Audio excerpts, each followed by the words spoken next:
की रक्षा करना, और चले गए। जब मथुरा गए नंद बाबा तो वहां पर वसुदेव जी को पता चला कि नंद भैया आए हुए हैं। वसुदेव उपस्रुत्य भ्रातरम नंदमागतम, नंद भैया आए हैं।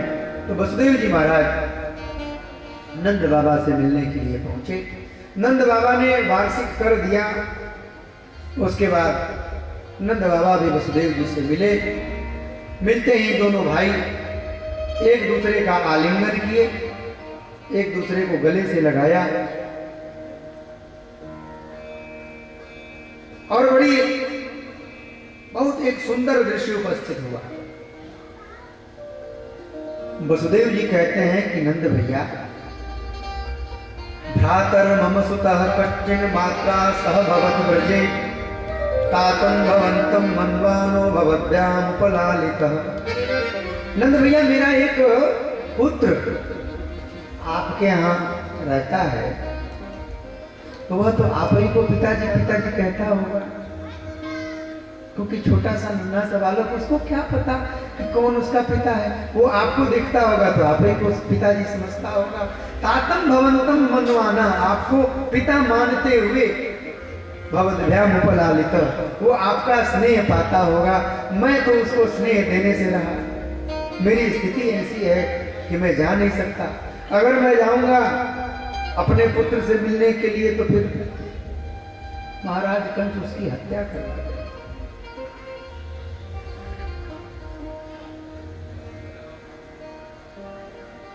और नंद बाबा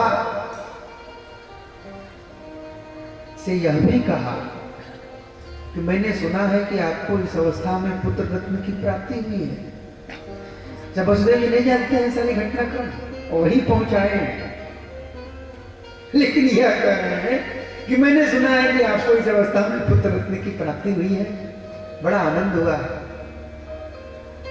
वसुदेव जी महाराज अपना दुख नहीं कह रहे हैं, अपना नंद बाबा के सुख को कह रहे हैं।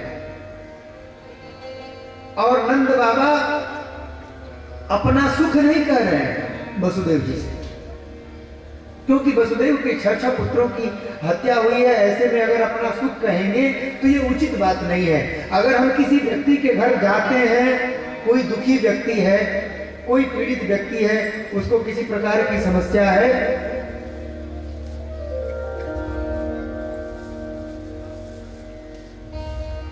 नीचे से ही रख दिया करिए माता जी, चढ़ जाएगा। हाँ, क्योंकि आप लोग ऊपर आते हैं ना तो फिर मैं कथा भूल जाता हूँ, विक्षेप होता है। आप लोग यहाँ रख देंगे। हमारे भैया पंडित विनोद जी हैं तो ये भगवान को अर्पित कर देंगे। तो नंद बाबा वसुदेव जी से कहते हैं कि अहो ते देवकी पुत्रा कंसेन बहवो हताः, तुम्हारी देवकी से उत्पन्न पुत्रों को कंस ने मार दिया। एका वशिष्ठा और कन्या सात दिवंगता, मैंने सुना कि कन्या उत्पन्न हुई थी, वो भी दिवंगता, वो भी आकाश मार्ग में चली गई। वसुदेव, तुम्हारे ऊपर बड़े कष्ट आए हैं। भगवान तुमको हिम्मत दें कि तुम धैर्य धारण कर सको। आपस में दोनों लोगों की बातचीत होती है। वसुदेव जी ने नंद बाबा से कहा कि भैया नंद, आप यहाँ आए, आपने वार्षिक कर कंस को दिया, अब आप जल्द ही गोकुल पधारिए, क्योंकि वहां पर बहुत सारे उत्पात होने वाले हैं। नेहस्थेयम बहुतितम, यहाँ आपको बहुत दिन तक नहीं रहना चाहिए। संत्युत्पाताश्च गोकुले, गोकुल में बहुत प्रकार के उत्पात होने वाले हैं, इसलिए आप वहां जाएंगे तो अच्छा रहेगा। नंद बाबा जानते हैं कि वसुदेव जी सत्य संत हैं, ये जो बोलते हैं वो कभी गलत नहीं होता। नंद बाबा जल्दी से अनोभिरण दुद्युक्तमनुज्ञाप्य गोकुलम, आज्ञा लेकर के वहां से गोकुल के लिए चलते हैं। रास्ते में विचार करते हैं कि नंदा पतिवचा शौर्य नम्र शेति चिंतयन, वसुदेव की बात गलत हो सकती, निश्चित ही गोकुल में उत्पात हो रहे होंगे और वहां पे उत्पात होने भी लगे। कंसेन प्रहिता घोरा पूतना बालघातिनी। बालघातिनी पूतना, नाम ही है पूतना। पूत मतलब होता है पवित्र, और ना जो पवित्र नहीं है वो पूतना। अथवा या पुत्रान अपि पूतान पुत्रान अपि, जो छोटे शिशु होते हैं, बालक होते हैं, वे तो पुण्यात्मा होते हैं, उनसे तो कोई पाप हो ही नहीं सकता, तो वे पवित्र हैं। तो पूतान पवित्रान, पवित्र छोटे छोटे शिशुओं को जो चुन चुन करके मारती है वह है पूतना। वह बालघातिनी पूतना नंद बाबा के ब्रज में आई। शिशुन शचार निघ्नन्ति पुरग्राम प्रजादिषु,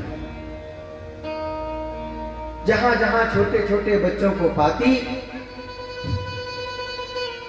उन बच्चों को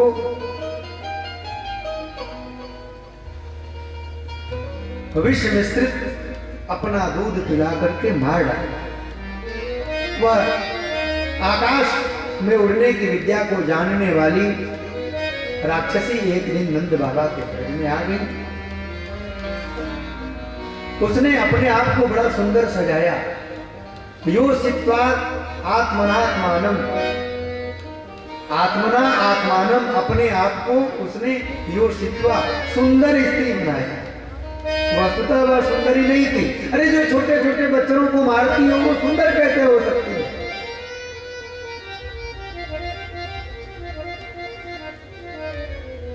मार्ग में जब वो चली तो अनेक गोप गोपांगनाओं ने सुंदर सी पूतना को देखा। सबने सोचा कि कोई गोपी होगी।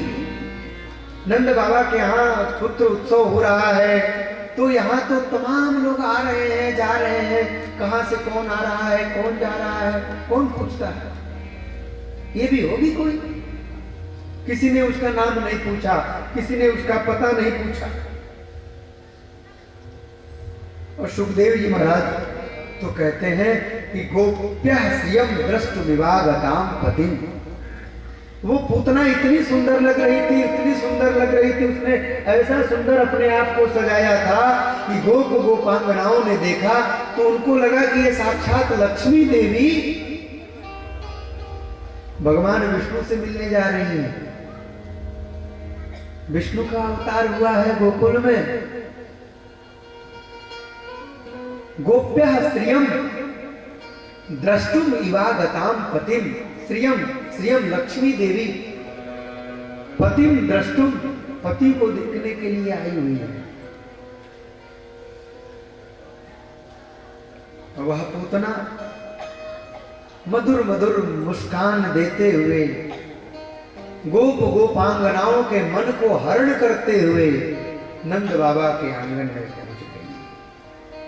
बालक गृहस्तत्र विचिन्वती शिशून यदृक्षया नंद गृहे सदंतकम।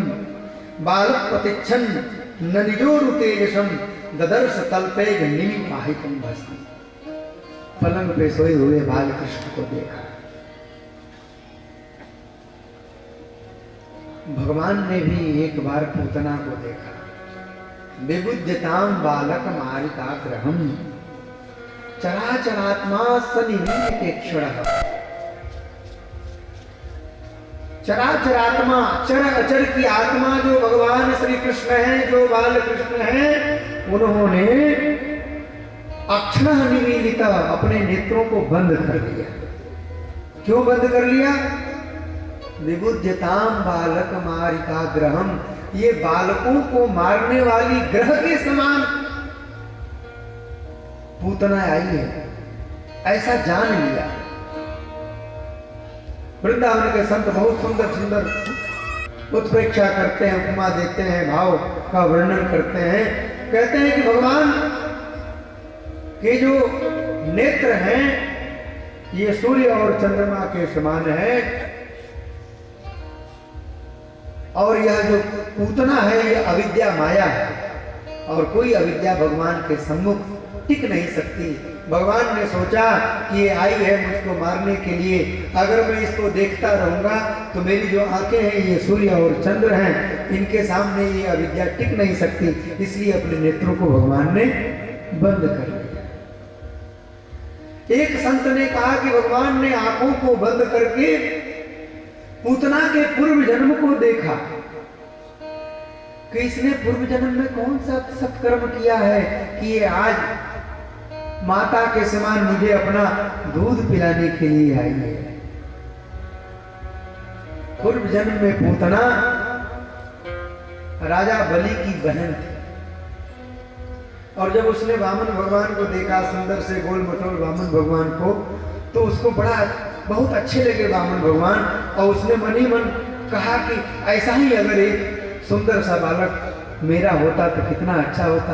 भगवान तो सबके मन को जानने वाले हैं ना, तो भगवान ने उस समय वामन अवतार में भगवान ने कहा कि तुम्हारा पुत्र तो नहीं बनूंगा, लेकिन तुमको पुत्रत्व का शुभ अवश्य दूंगा।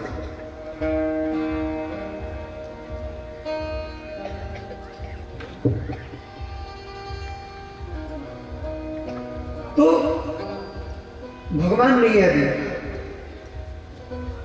अच्छा, उस समय बलि की बहन ने, जब भगवान ने धरती आकाश सब नाप वाप लिया, तो उसके मन में यह भी संकल्प हुआ कि ऐसे बच्चे को तो जहर देकर के मार डालना चाहिए। तो भगवान ने कहा तथास्तु, अगले जन्म में वो भी पूरा कर लेना। तो पूतना बन के आई वो भगवान को विष पिलाकर मारने के लिए। तस्मिन्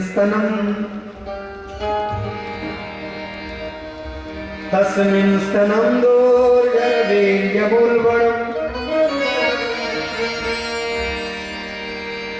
यशोदा मैया ने देखा, रोहिणी ने देखा, कहा कोई गोपी होगी मेरे बालक का दर्शन करने के लिए। कुछ कहा नहीं, पूतना ने अपने गोद में उठा लिया। घोरांकमादाय शिशो ददावत्, और उस शिशु के मुंह में अपना स्तन डाल दिया। भगवान श्री कृष्ण भी बड़े कौतुकी विनोदी चफल चफल करके दूध पीने लगे। भगवान ने नेत्रों को बंद करके भगवान शंकर को पुकारा कि प्रभु आइए, आज आपकी जरूरत है। क्यों, क्या बात हो गई? कहा कि प्रभु अपने तो वृंदावन में इसलिए हैं कि माखन खाएंगे, दूध पिएंगे, छाछ पिएंगे, और ये दुष्ट आई है मुझको विष पिलाने के लिए। अपने राम को तो विष पीने का अभ्यास नहीं है, आपको तो खूब अभ्यास है। आप आइए। प्राणी समम रोष समन्वितो पिबत। भगवान रुद्र का, भगवान शंकर का एक नाम है रोष। तो प्राणी समम रोष समन्वित, ये श्री कृष्ण नहीं पी रहे हैं, रोष समन्वित श्री कृष्ण। शंकर जी से समन्वित होकर के श्री कृष्ण ने पूतना के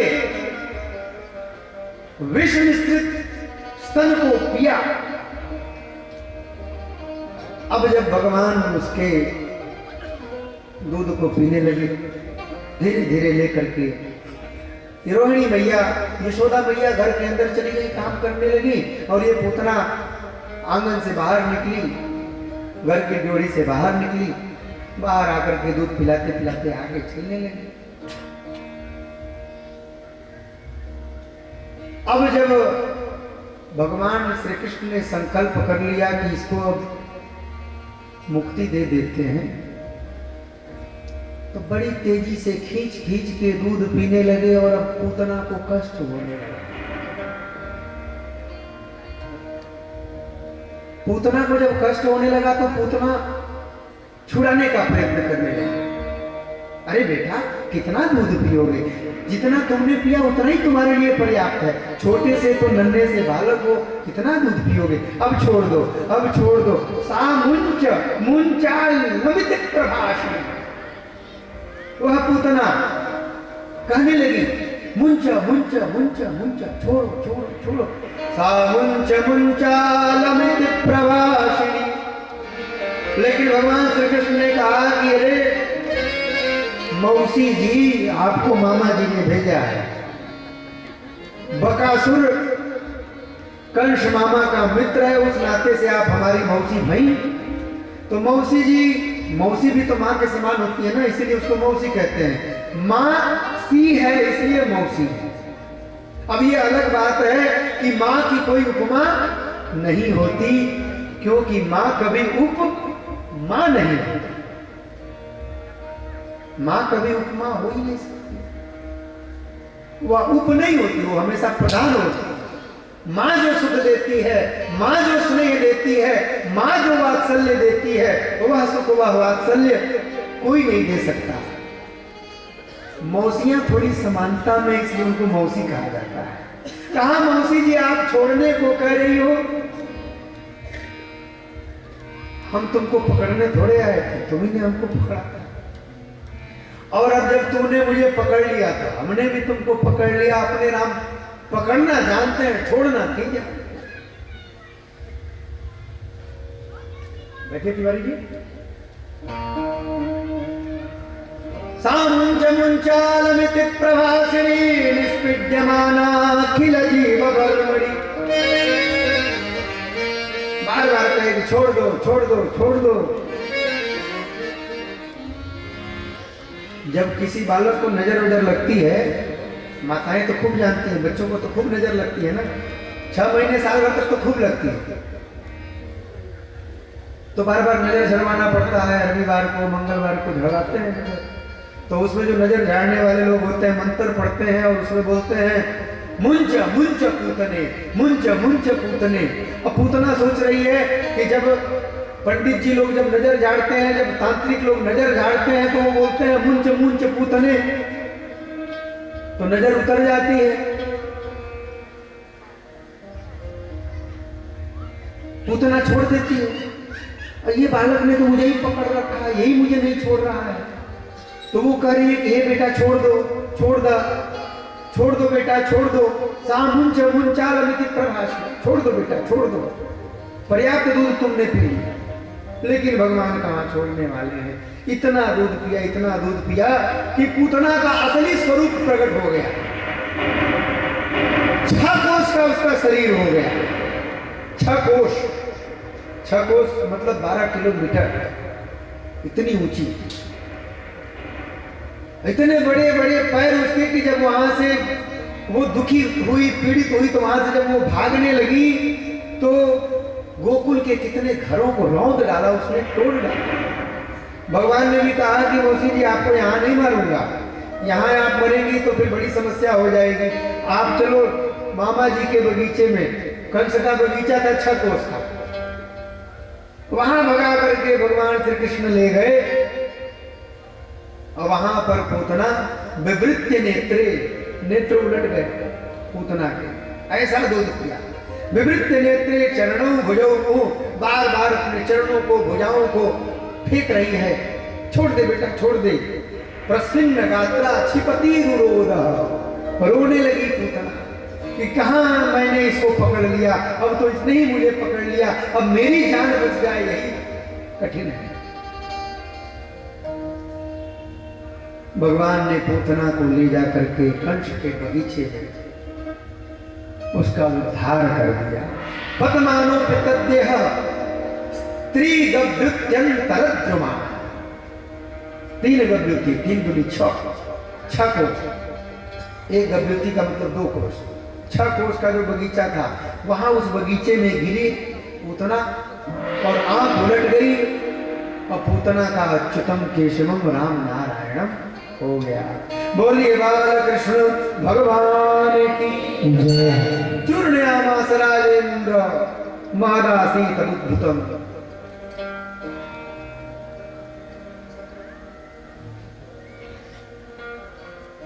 इधर जब यशोदा मैया को पता लगा, रोहिणी मैया को पता लगा, वो पीछे पीछे दौड़ रही है, मेरे बेटे को लेकर के गई, मेरे बेटे को किधर लेकर के गई। भागते भागते भागते भागते यशोदा मैया तो बेहोश हो गई। जैसे तैसे वहां पे सभी गोप पहुंचे, पहुंच करके उसके भयंकर शरीर को देखा, पहाड़ के समान उसके नाक के छिद्र ऐसे लग रहे थे जैसे पर्वत की कोई भयंकर गुफा हो।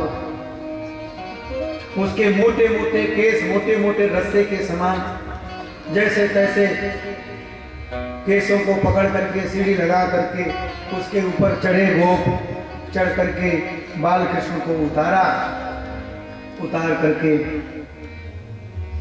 गोपियों ने भगवान श्री कृष्ण को गोमूत्रेण स्नान पयित्वा पुनः गोरजसार्वभौम, गोमूत्र से बाल कृष्ण को स्नान कराया गया, क्योंकि राक्षसी लेकर के भगी थी। तो गोमूत्रेण स्नान, गोमूत्र से स्नान कराया गया। क्यों? क्योंकि गोमये वसते लक्ष्मी, गोमय में लक्ष्मी का वास है, गाय के गोबर में लक्ष्मी का वास है। अब तो घर में टाइल्स हम लोग लगा लेते हैं, तो कहाँ घर में गोबर लगाएगा? पहले गोबर लगाए जाते थे घर में, रोज गोबर से कम सप्ताह में 2-3 दिन तो जरूर गोबर से लिंपन किया जाता था। अब वो सुख गया, वो आनंद गया, और क्या महाराज खुशबू आती थी अद्भुत। गोमूत्रेण स्नापयित्वा पुनर्गोरजसार्वकम् रक्षाम चक्रुश्च चक्रता द्वादशांगेषु नामभि। और भगवान श्री कृष्ण के 12 नामों से ही गोपियों ने उनके रक्षा के लिए मंत्र पढ़े। यशोदा मैया को होश आया तो यशोदा मैया के गोद में दिया। माता यशोदा ने बालक को दूध पिलाया। बालक भयभीत हो तो माताएं उसको दूध पिलाती हैं। बालक यदि दूध पी रहा है इसका मतलब बालक स्वस्थ है, दूध नहीं पी रहा है यानी बालक अस्वस्थ है। बालकृष्ण ने दूध पिया।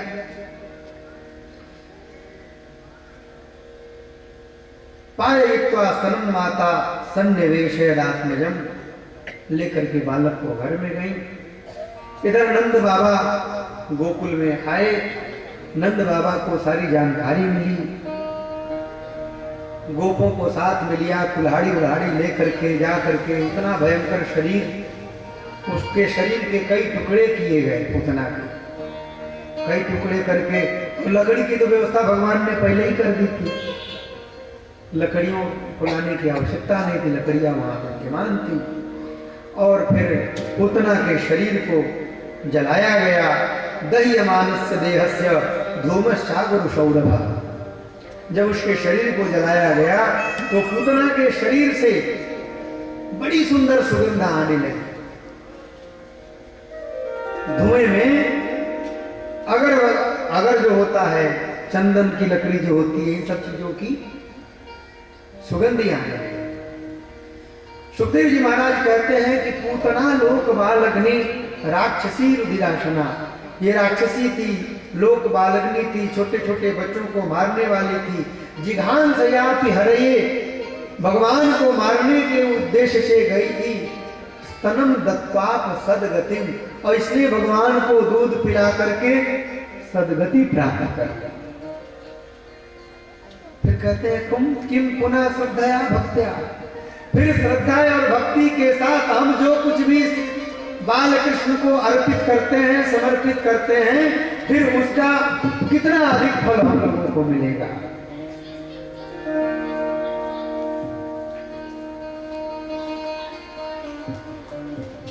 इस पूतना मोक्ष की कथा को जो सुनता है उसकी भगवान श्री कृष्ण में श्रद्धा जागृत होती है और भगवान में उसकी रति हो जाती है, प्रेम हो जाता है। यह इस कथा की महिमा है।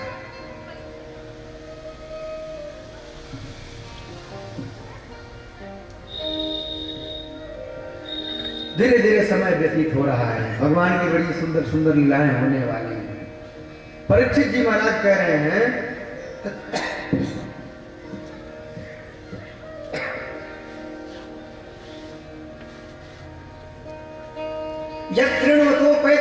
कृष्णा सत्वं च शुद्ध्यत् चिरेण पुंसा भक्तिर्हरौ तत्पुरुषेश सत्यम तदेव हारं मदमन्यसेचे। भगवान की बड़ी मंगलमयी कथाएं आप सुना रहे हैं। प्रभु ऐसी कथा को सुनने से भक्तिर्हरौ, भगवान हरि में भक्ति हो जाती है और भगवान हरि के जो उपासक हैं, उनके जो भजन करने वाले हैं, भक्त हैं, उनमें लोगों का प्रेम बढ़ जाता है। भगवान की और सुंदर सुंदर मंगलमयी चर्चा सुनाई है। सुखदेव जी महाराज कहते हैं कि जब भगवान श्री कृष्ण 2.25 महीने के हुए तो उन्होंने अपनी करवट बदली। करवट बदली की लीला हुई। यशोदा भैया ने देख लिया कि बालकृष्ण ने अपने आप बिना किसी सहारे के करवट बदली, तो ये नंद बाबा से बताया और आज फिर से उत्सव चालू हो गया। नंद बाबा ने फिर ब्राह्मण देवताओं को बुलाया, स्वस्ति वाचन कराया। उसी समय सकटासुर आया। भगवान ने सकटासुर का भंजन किया। पश्चात थोड़ा और समय व्यतीत हुआ। एक दिन माता बालकृष्ण को गोद में लेकर के दूध पिला रही थी। दूध पीते पीते बालकृष्ण सो गए। भगवान कृष्ण को लगा कि अब तो आज मामा जी तृणावर्त नामक दैत्य को भेजेंगे, वो आकाश में उड़ा करके ले जाएगा और जब तक मैं माता जी के गोद में हूं, माता जी मुझे छोड़ने वाली नहीं है, कहीं इनको भी न उड़ा ले जाए। भगवान श्री कृष्ण ने अपने भार को बढ़ाया। गिरिमानम शिशोर्वोढुम न से ही गिरकूटवत, इतना भार बढ़ाया कि माता को लगा कि मैंने बहुत देर से अपने गोद में बालक को लिया है, तो कहीं ऐसा तो नहीं कि मेरा पांव सो गया है, झिझनी हो जाती है ना पैर। उठाना चाहा, उठा नहीं पाया, तो वहीं पे भगवान श्री कृष्ण को लुढ़का दिया। नीचे कपड़े उपड़े बिछे हुए थे और फिर माता अंदर काम करने चली गई। तब तक तृणावर्त नाम का दैत्य आया, बाउंडर के रूप में भगवान श्री कृष्ण को उड़ा करके आकाश मार्ग में ले गया। भगवान श्री कृष्ण ने उसके गले को पकड़ लिया। भगवान ने उसका भी उद्धार कर दिया। बोलिए बालकृष्ण भगवान की जय।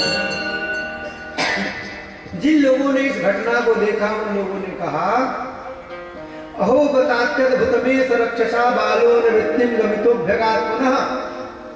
देखो देखो, ये दैत्य भगवान कृष्ण को, बालकृष्ण को मारने के लिए आया था, लेकिन यह दुष्ट स्वयं ही मारा गया। हिंस्रपापेन विहिंसितः खलः। जो खल व्यक्ति होता है, दुष्ट व्यक्ति होता है, वह अपने पाप के कारण स्वयं मारा जाता है। और साधु समत्वेन भयाद् विमुच्यते। और जो साधु स्वभाव के लोग होते हैं, अच्छे स्वभाव के लोग होते हैं, वे अपनी समता दृष्टि के कारण उनका बाल बांका नहीं होता, उनका कुछ भी नहीं बिगड़ता है, वो सीधे सीधे एकदम बच जाते हैं, कुछ नहीं होता। देखो, बालकृष्ण को ये दैत्य मारना चाहता था और स्वयं यह मारा गया। फिर एक बार मैया बालकृष्ण को लेकर के गोद में दूध पिला रही थी। दूध पिलाते पिलाते सुंदर सुंदर गीत गा रही थी। माताएं जब दूध पिलाती हैं तो बच्चे के मुख की तरफ देखती हैं, उसके संतुष्ट भाव को देखती हैं। माता ने बच्चे के मुख की तरफ देखा, अचानक बालकृष्ण ने जम्हाई ली। जब जम्हाई ली तो माता ने बालकृष्ण के मुख में खमरोदसी ज्योतिरनी कमाशाः सूर्येन्दु वहनी स्वसनाम्बुधिश्च आकाश पाताल धरती खमरोदसी नक्षत्र मंडल तारे सब कुछ। जब यशोदा मैया ने देखा, यशोदा मैया को लगा कि ये मैं क्या देख रही हूं। सविच्छ विश्वम सहसा राजन संजात वेपदु सम्मिल्य मृगशावाक्षी नेत्रे आसित सुविस्मिता। नेत्रों को बंद कर लिया मैया यशोदा ने। कहा कि ये क्या हो गया, मैं जागृत स्वप्न तो नहीं देख रही हूं। एक दिन गर्गाचार्य जी महाराज आए। गर्ग पुरोहितो राजन यदु नाम सुमहातप। उस समय यशोदा मैया, रोहिणी मैया बाल कृष्ण को पलने में झूला झुला रही हैं, सुंदर सुंदर गीत गा रही हैं, और भी गोपियां आई हुई हैं, वे सब भी गीत गा रही हैं। आइए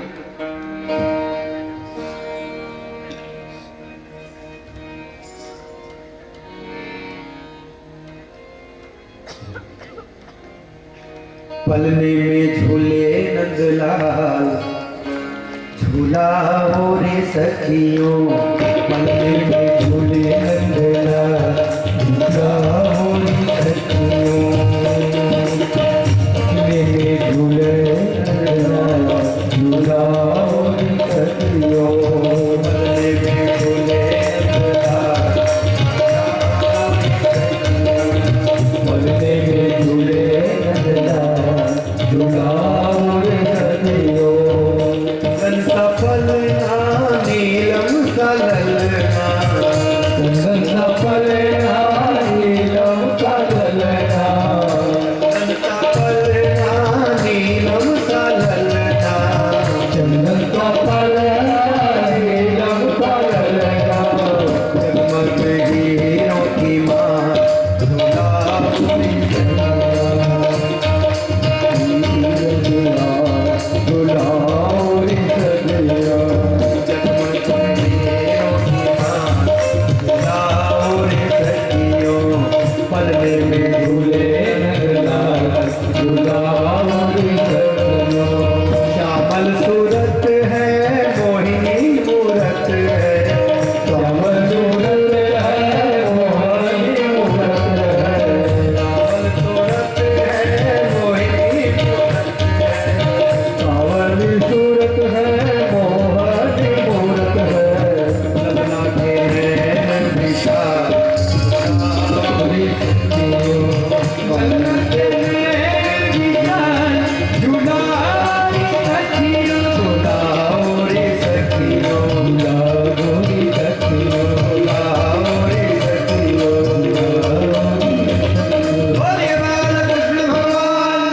गर्गः पुरोहितो राजन् यदुनाम सुमहातपः।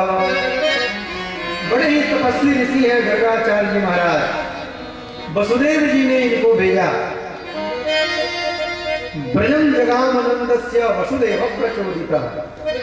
वसुदेव जी के प्रेरित करने पर गर्गाचार्य जी महाराज नंद बाबा के गोकुल में आए, नंद बाबा के पास आए।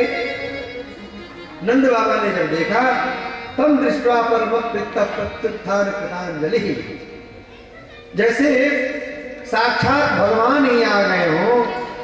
अतिथि भगवान होता है ना, अतिथि देवो भव। प्रणाम किया,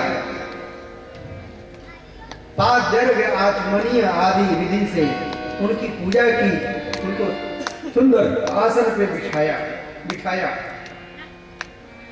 और फिर हाथ जोड़ करके पूछा कि गुरुदेव आप पधारे हैं, आप यह बताइए कि मैं किस प्रकार से आपकी सेवा करूं, क्या करूं आप। कि नंद आपने जो किया वो बहुत है। गुरुदेव कैसे आना हुआ। गर्गाचार्य ने कहा कि हमको वसुदेव जी ने भेजा है, जरा गोकुल जा करके आप लोगों का हाल चाल ले लूं। तो आप लोगों का हाल चाल लेने आ गया। तो नंद बाबा ने कहा कि प्रभु जब आप आ ही गए हैं, गुरुदेव जब आप आ ही गए हैं, तो एक काम कर दीजिए, कृपा कर दीजिए हम लोगों के ऊपर। कहा क्या? त्वम ही ब्रह्म विदाम श्रेष्ठ।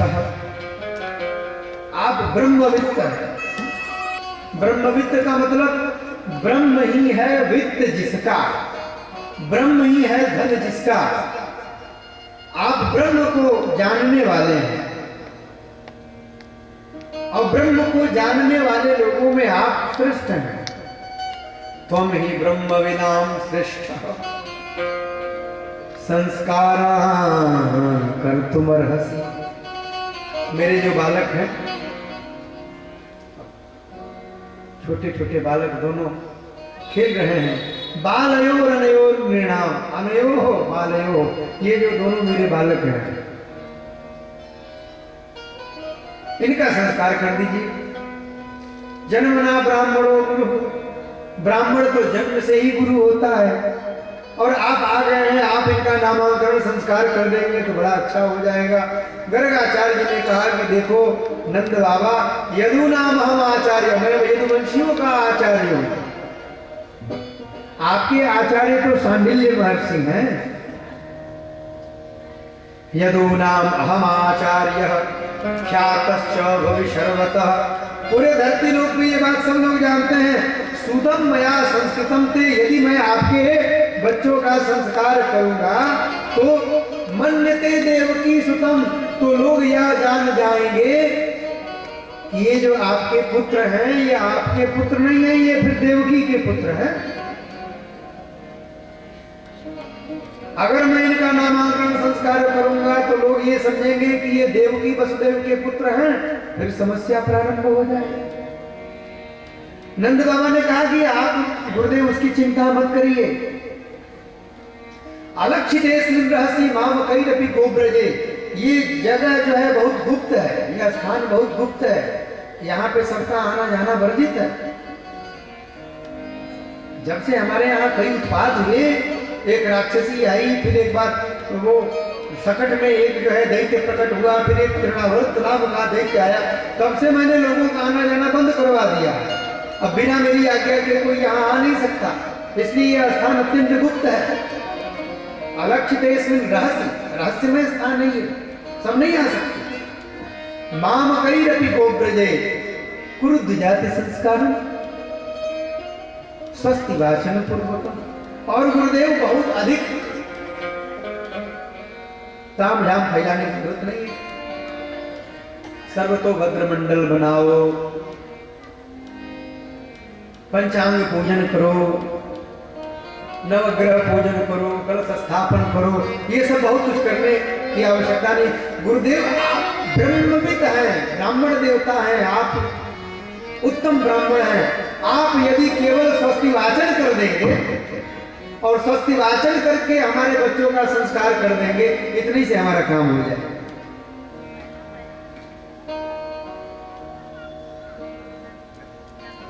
इसमें आप लोग ये ना समझिएगा कि मैं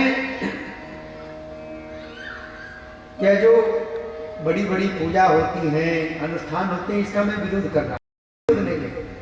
देश काल परिस्थिति के अनुसार सारी व्यवस्थाएं होती हैं। नंद बाबा ने कहा कि बहुत ज्यादा दिन भर की पूजा नहीं होगी, बस आप स्वस्ति वाचन कर दीजिए और बच्चों का नामांकरण संस्कार कर दीजिए, काम खत्म, 5-10 मिनट में काम हो जाएगा। तब गर्गाचार्य ने कहा चलो ये बात ठीक है। रोहिणी भैया यशोदा भैया को बताया। रोहिणी भैया ने यशोदा मैया से कहा कि हमारे गुरुदेव आए हैं, ये त्रिकालदर्शी हैं, ज्योतिष शास्त्र के बड़े ज्ञाता हैं। यशोदा मैया ने कहा कि ठीक है, इसकी भी परीक्षा हो जाएगी। यशोदा मैया ने कहा कि ऐसा कर रोहिणी कि तू मेरे लाला को ले ले, मैं तुम्हारे लाला को ले लेती हूं।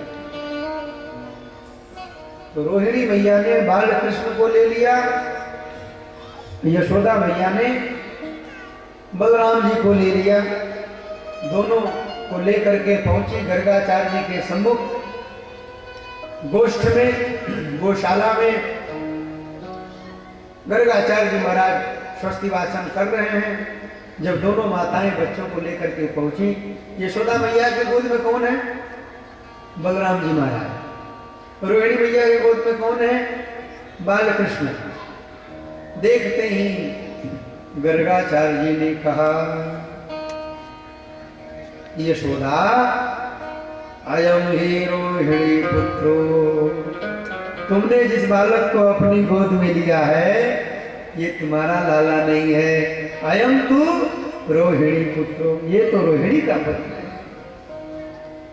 यशोदा मैया भौचक्का रह गई। अरे सही में गुरुदेव तो बड़े त्रिकालदर्शी हैं, जान गए गुरुदेव कि ये डिस्टर्ब कर रहा है, आवाज आ रही है इससे, इसको ठीक करो, आवाज आ रही है इससे। अयम ही रोहिणी पुत्रो रमयन स्वरिदो गुणई, ये रोहिणी का पुत्र है। आख्यास्यते राम इति, इसका एक नाम राम होगा। आख्यास्यते राम इति बलाधिक्यात बलम विदु, और बल की अधिकता के कारण इसका नाम बल भी होगा। अब बल और राम दोनों को मिला देंगे तो इसका क्या नाम हो जाएगा? बलराम। बोलो बलराम जी महाराज की जय। यदुवंशियों को यह इकट्ठा करेगा। यदु नाम अप्रतक भावात संकर्षण मुषन्नुत,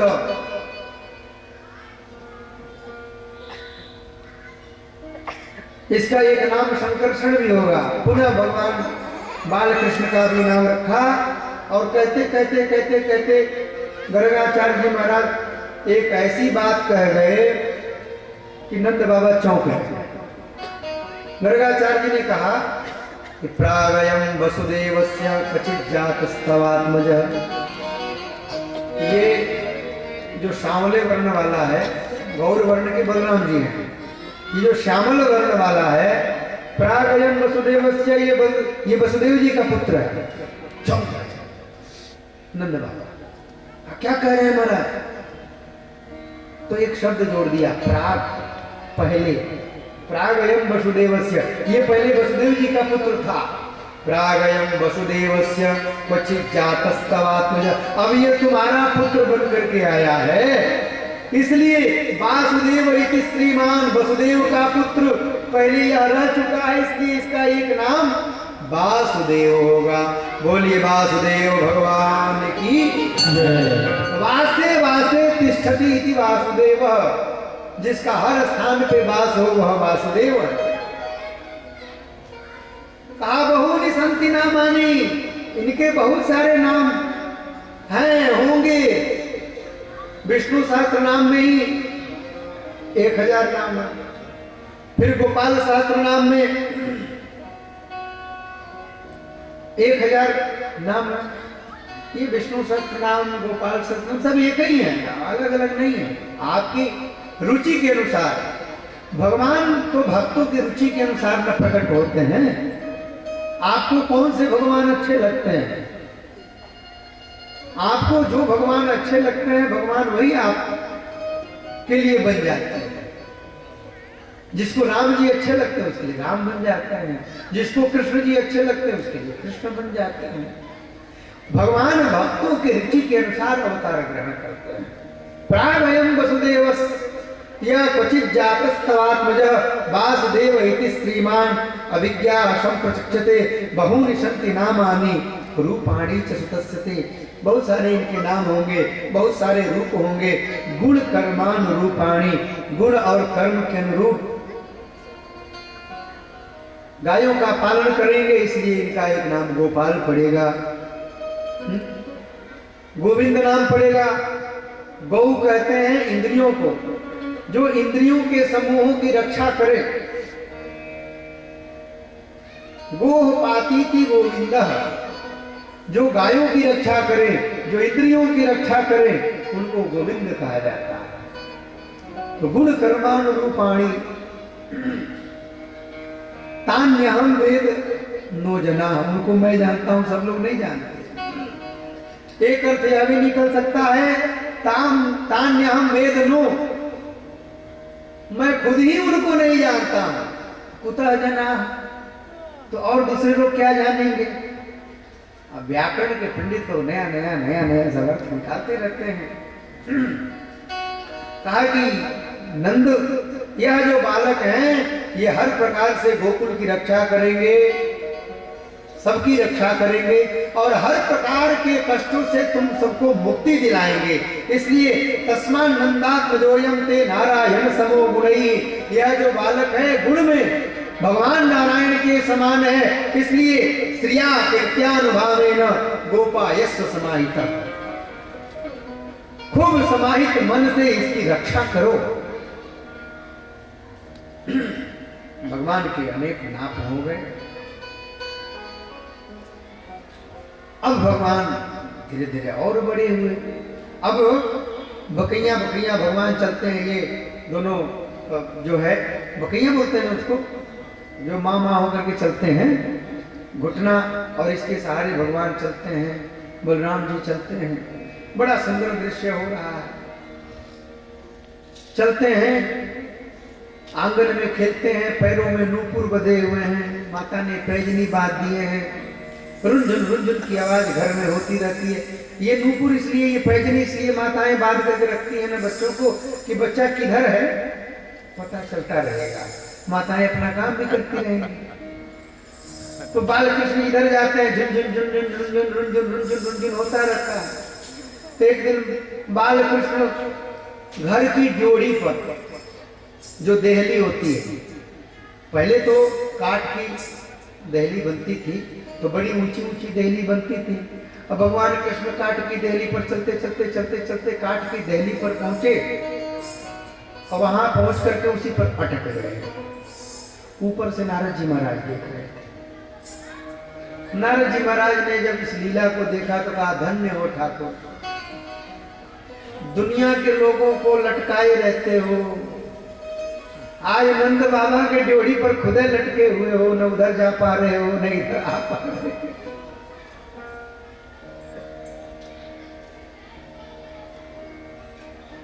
एक गोपी भगवान श्री कृष्ण का चिंतन कर रही, बैठ करके ध्यान कर रही। तो नारद जी महाराज उस गोपी के पास पहुंचे, तो गोपी के पास पहुंच करके गोपी से कहा, अरे गोपी क्या कर रही हो? गोपी कुछ बोले ही नहीं। नारद जी ने कई बार पुकारा, गोपी कुछ बोले ही नहीं। फिर नारद जी ने उसको हिलाया, क्या कर रही हो? ध्यान कर रही हो? समाधि में हो? अरे नारद जी महाराज, आपने सब गड़बड़ कर दिया। क्या गड़बड़ कर दिया? अरे हम तो तुमसे ये पूछ रहे थे, तुम समाधि में हो, ध्यान कर रही हो। गोपी ने कहा, महाराज ध्यान नहीं कर रही थी, समाधि में नहीं थी, तो क्या कर रही थी? ये कृष्ण जो है ना, इन कृष्ण के कर्म ऐसे, इनकी चंचलता ऐसी है कि वो सब देखते देखते देखते देखते श्री कृष्ण हम लोगों के हृदय में घुस गए हैं और हम लोगों के हृदय से निकलते नहीं हैं। जहां बैठो कुछ काम करो तो कृष्ण की ही स्मृति होती है। चलत चितवत दिवस जागत सपन सोवत रात, ये ते वह श्याम मूरत पलय छिन छिन जात। मैं तो उस कृष्ण को अपने हृदय से बाहर निकालने का प्रयास कर रही थी। ये श्री कृष्ण जो अंदर समाया हुआ है, इसको बाहर निकाल रही थी, क्योंकि ये अंदर ऐसा घुसा पड़ा है कि मैं घर का कोई काम ठीक ठीक नहीं कर पाती हूँ। मेरी सास मुझे रोज 4 गाली देती है, मेरी ननद मुझे रोज 4 बातें सुनाती है। नारद जी महाराज उसके चरणों पर गिर गए। प्रत्याहृत्य मुनिश्चणम विषय तो यस्मिन् मनो दित्सति, बालासो विषयेषु दित्सति मनः प्रत्याहरन्तिं ततः। ये गोपी अद्भुत है। लोग उस श्री कृष्ण को अपने हृदय में पधराने के लिए, अपने नयनों में बसाने के लिए, योगियों को भी जो दुर्लभ है, श्री कृष्ण जल्दी हृदय में आते नहीं है, उनको अपने हृदय में बसाने के लिए कौन कौन सा यत्न करते हैं। और ये गोपी उस श्री कृष्ण को अपने हृदय से निकालने का प्रयास कर रहे हैं। बोलो बाल कृष्ण भगवान की जय। कालेन भ्यताल्पेन गोकुले रामकेशौ जानुभ्याम सहपाणिभ्याम रिंगमाणो विचरतु। भगवान श्री कृष्ण और बलराम जी घुटने केवल चलने लगे, फिर धीरे धीरे अब अपने पैरों का सहारा लेकर के भी चलने लगे। माताएं बाल कृष्ण को देखती हैं, बलराम जी को देखती हैं, बहुत प्रसन्न होती हैं।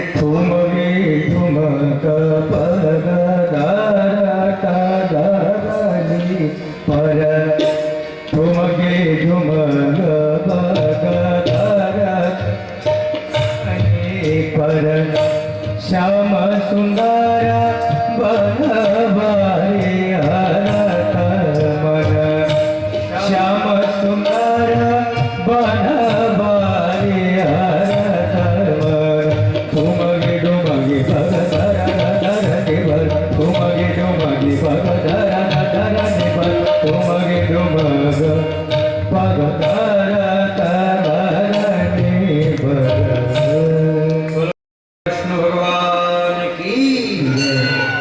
घर से बाहर निकलते हैं, बाल बालों के साथ खेलते हैं, इतना खेलते हैं कि शरीर में कीचड़ लगा लेते हैं।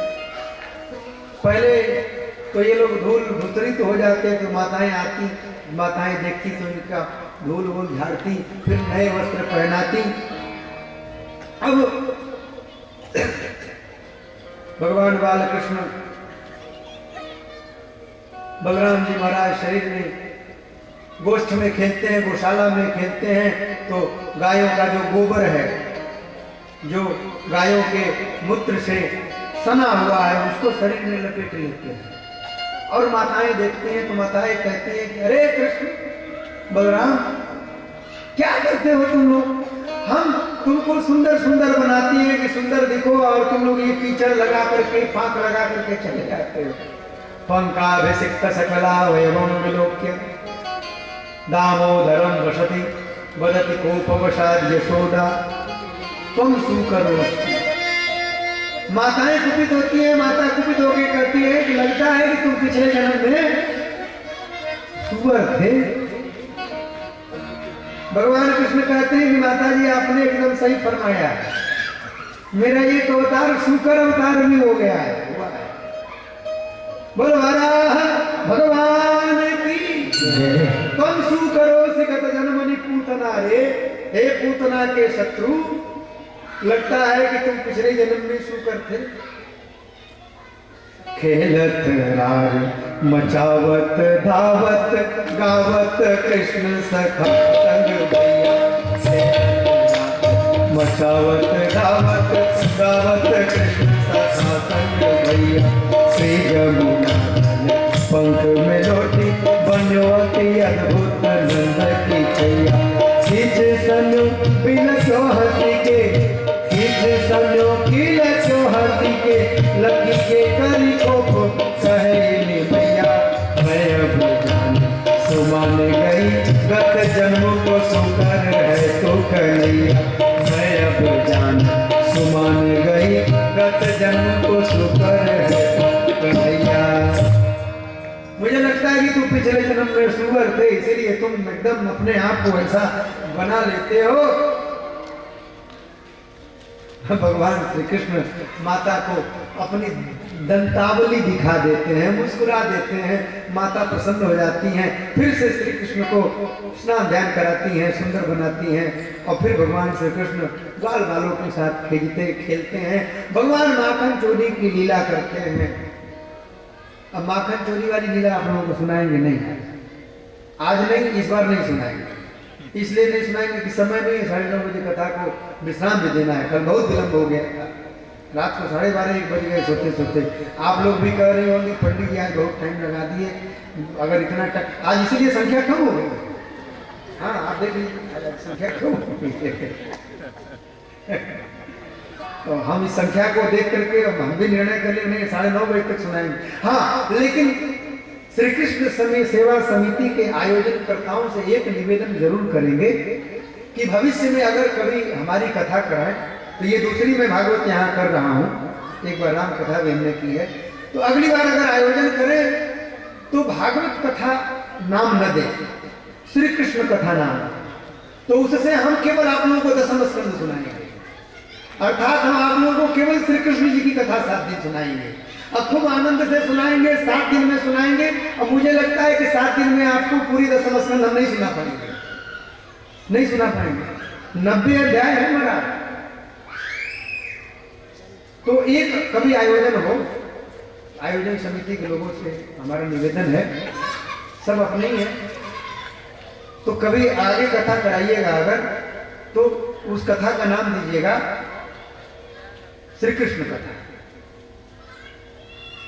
और ऐसे ही क्योंकि भागवत में बहुत सारे ऐसे प्रसंग हैं जिन प्रसंगों पर 7-7 दिन बोला जा सकता है, तो कभी थोड़ा इस तरह की भी चीजें हों ताकि उनको विस्तार से सुनाया जा सके। अब ये जो सप्ताह भागवत होती है ना, उसमें हम वक्ताओं के हाथ पांव बंधे हुए होते हैं। हम लोग को मतलब कि आप लोग समझ रहे हैं, कह नहीं पा रहे हैं, हम लोग विस्तार से सुना नहीं पाते, क्योंकि वो निर्धारित होता है कि यहाँ तक पहुँचना है, तो वहाँ तक पहुँचना है, तो कूदते फादते जैसे तैसे पहुँचो वहाँ पे, और न कूदो फादो तो रात को 12 बज जाते हैं। फिर अगले दिन संख्या कम हो जाती है। अभी देखिए 9:15 हो गया और 9:30 में कथा को विश्राम भी देना है, इधर उधर की बात नहीं करेंगे। बस इतना समझिए कि भगवान श्री कृष्ण माखन चोरी की लीला करते हैं। तो माखन चोरी की लीला क्यों करते हैं भगवान? गोपियों को रिझाने के लिए, भक्तों को रिझाने के लिए, कि जो भक्त हैं, ये जो भक्त हैं, ये भगवान की लीला को सुने। लीला का मतलब क्या है? लीनम लाति इति लीला, जो आपको लीन कर दे। समझिएगा ध्यान से। तो लीन तब ना होंगे जब विस्तार से कथा सुनेंगे। ऐसे कूदते फांदते कथा सुनेंगे तो कहां लीन हो पाएंगे? तो लीनम लाति, लीन कर देती है कथा। कथा का मतलब होता है कम, मतलब ब्रह्म। कम माने, कथा में 2 शब्द हैं, कम माने ब्रह्म, और ब्रह्म में जो स्थित कर दे आपको, उसको कहते हैं कथा। सुनते सुनते सुनते सुनते आप ब्रह्म में स्थित हो जाएं, लीन हो जाएं, आनंद में निमग्न हो जाए, वह कथा। निर्गुणों की परमात्मा, जो निर्गुण निराकार ब्रह्म है, वह जब सगुण साकार होता है, तो निर्गुणों की परमात्मा कथम वदति, कथम चलति, कथम क्रीडति, कथम धावति, ये सारी बातें हो जिसमें उसको कहते हैं कथा। तो भगवान माखन चोरी की लीला करके भक्तों को आकृष्ट करते हैं। नाम ही कृष्ण है, करसयति, करसयति इति कृष्ण, जो कर्षण कर लेता है, आपके ध्यान को खींच लेता है अपनी ओर। इसलिए वृंदावन में गाते हैं कि ऐसो चटक मटक को ठाकुर तीनों लोकन में कहूं ना। ऐसे चटक मटक वाला ठाकुर तो तीनों लोक में कहीं नहीं है, ये केवल हम लोगों को प्राप्त है वृंदावन में। और वृंदावन में क्या, जहाँ कथा होती है वहां भी प्राप्त होते हैं, उनको हम लोग सुनते हैं। ये जो सगुण साकार ब्रह्म है, उनको हम लोग श्रवण कर रहे हैं। भगवान माखन चोरी। एक बार मैया यशोदा ने पूछा कि बाल कृष्ण, तुम माखन क्यों चुराते? भगवान कृष्ण ने कहा कि माँ, माखन में ना माँ शब्द है, इसलिए मैं माखन चुराता। ठोको ताली। कहना पड़ता है आप लोगों को, सिद्धू जी के स्टाइल में। माताओं की संख्या यहाँ ज्यादा है, माताएं अपने लिए ताली बजाएं। माखन में क्या है? माँ है। माखन में माँ शब्द है। दूसरी बार किसी भक्त ने पूछा कि भगवान आप माखन क्यों चुराते हैं? तो किसी दूसरे संत ने कहा कि माखन भगवान इसलिए चुराते हैं कि भगवान माखन चुरा करके भक्तों को यह संदेश देते हैं कि संतों का जो हृदय होता है वह माखन के समान होता है। संत हृदय नवनीत समाना। संतों का हृदय, भक्तों का हृदय माखन के समान कोमल होता है, और जिनका हृदय कोमल होता है भगवान उनको चुरा लेते हैं। ब्रजे वसंतम नवनीत चौरम, ब्रज में बसते हुए भगवान नवनीत चुराते हैं। ब्रजे वसंतम नवनीत चौरम गोपांगना नाम चलुकूल चौरम, भगवान गोपांगनाओं के वस्त्र को चुराते हैं। ये भी तो लीला है इसमें। बस इतना ही बोल करके उस लीला को प्रणाम कर ले रहे हैं। भगवान वस्त्रों की चोरी करते हैं, लेकिन वस्त्रों की चोरी करके भगवान क्या संदेश देते हैं? ये भगवान की आवरण भंग लीला है। भगवान ने यह संदेश दिया है कि ये जो गोपियां हैं, इन गोपियों में और भगवान में कोई अंतर नहीं है। पति और पत्नी में कोई अंतर होता है? कोई अंतर नहीं होता है। ये जो गोपियां हैं ये सब कात्यायनी देवी का व्रत करती हैं और माता कात्यायनी से व्रत करके संकल्प करती हैं, तो वरदान मांगती है कि हे माता हम कृष्ण को पति के रूप में प्राप्त करें। इसलिए रास पंचाध्यायी में उन गोपियों का नाम आया है गोपवध्व।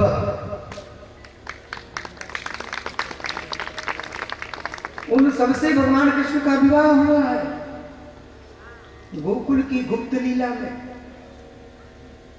गर्ग संहिता में उसका वर्णन है, भागवत में उसका वर्णन नहीं है। भगवान सुखदेव ने भागवत में राधा जी का नाम नहीं लिया, शायद पिछले बार भी मैंने सुनाया हो, राधा जी का नाम लिया ही नहीं। क्यों नहीं लिया?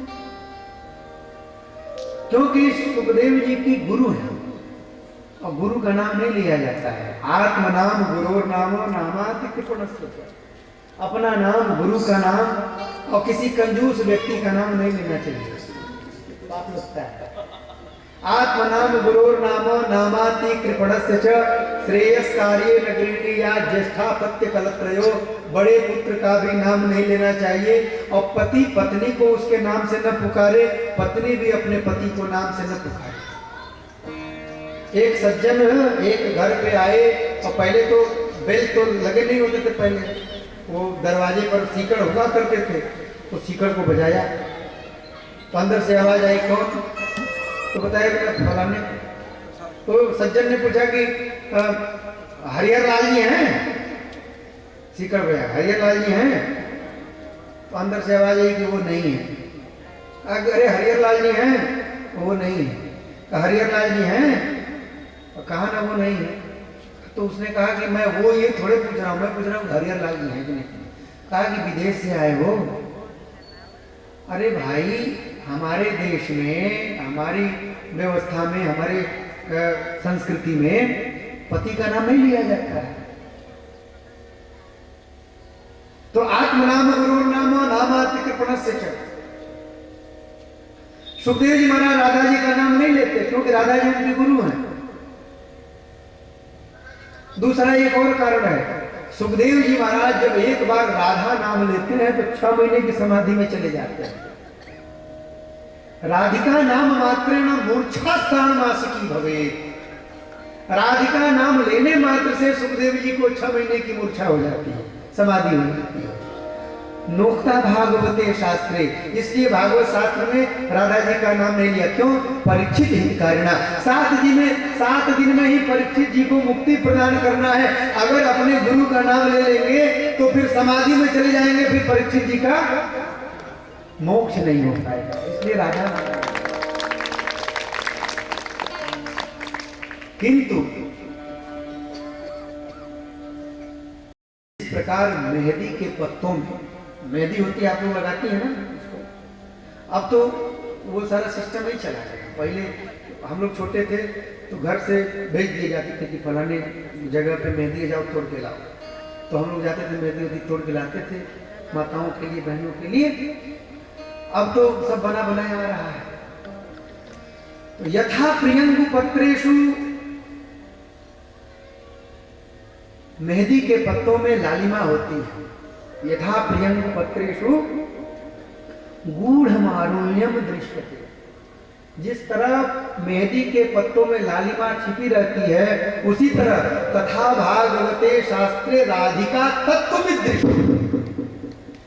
उसी प्रकार से राधा जी इसमें प्रत्येक श्लोक में, प्रत्येक अध्याय में समाहित है, परंतु दिखाई नहीं पड़ती। बोलो राधे कृष्णा, बोलो राधे कृष्णा। हमारो धन राधा, श्री राधा श्री राधा, धन राधा श्री राधा श्री राधा, परम धन राधा राधा राधा राधा राधा, परम धन राधा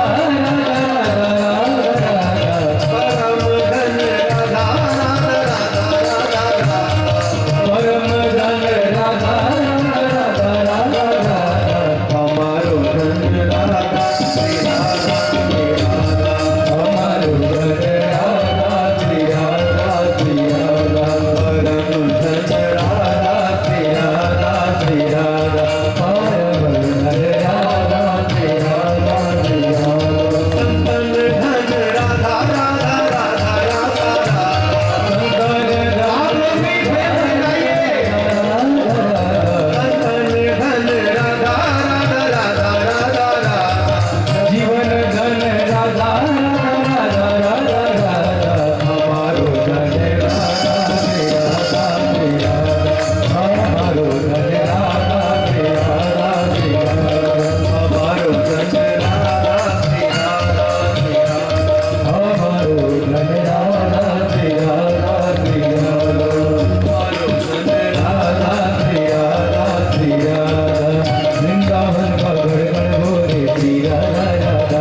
राधा राधा श्री राधा राधा श्री राधा राधा श्री राधा राधा श्री राधा श्री राधा श्री राधा श्री राधा श्री राधा श्री राधा श्री राधा श्री राधा वृंदावन का कर बोले श्री राधा राधा वृंदावन का कर बोले श्री राधा राधा जीवन धन राधा राधा राधा राधा जीवन धन राधा राधा राधा तेरा हम की प्यारी राधा राधा राधा राधा हम की प्यारी राधा तेरा हमारो धन राधा तेरा हमारो धन राधा तेरा हमारो धन राधा तेरा हमारो धन राधा तेरा जीवन धन राधा तेरा परम धन राधा तेरा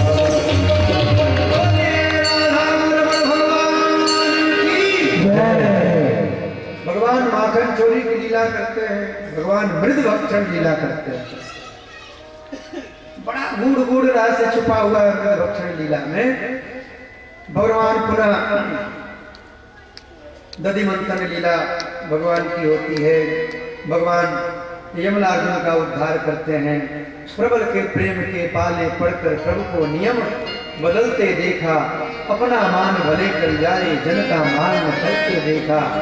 जिनकी केवल कृपा दृष्टि से सकल सृष्टि को पलते देखा, उनको गोकुल के गोरस पर 100 बार मचलते देखा। क्या बात है। जिनका ध्यान विरंच शंभ सनकादिक सेन संभलते देखा, जिनका ध्यान विरंच शंभ सनकादिक सेन संभलते देखा, उनको ग्वाल बाल मंडल में लेकर गेंद उछलते देखा। जिनकी केवल भृगुटी मात्र से सकल विश्व को पलते देखा, उनको माया सुदा के से 100 बार मचलते देखा।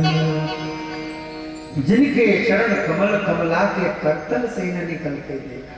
भगवती कमला लक्ष्मी जो भगवान के चरणों को छोड़ती नहीं है, जिनके चरण कमल कमला के करतल से न निकलते देखा, उनको ब्रज करील कुंजों पर कंटक पथ पर चलते देखा। जिनके बंक भृकुट के बल से सागर शब्द उछलते देखा, उनको मां यशोदा के थल से अश्रु वृंद बिगड़ते देखा।